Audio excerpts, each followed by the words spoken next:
Hello guys, তা আজকে আমি চলে যাচ্ছি ভোলাগিরি আশ্রমে, কারণ ওখানে আজকে অন্নপূর্ণা পুজোর অনুষ্ঠান আছে।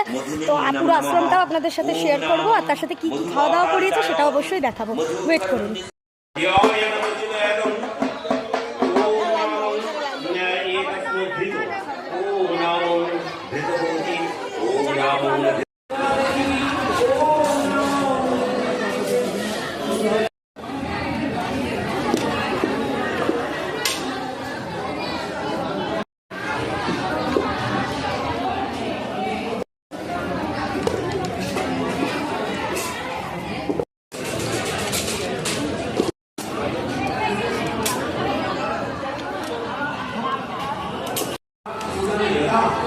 ভাই আমাদের একটুখানি যাও।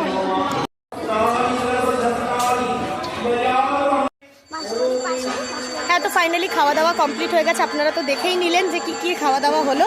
তা ঠিক আছে, আমার ভিডিও কেমন লাগে অবশ্যই জানাতে ভুলবেন না। যেটুকুই, টাটা।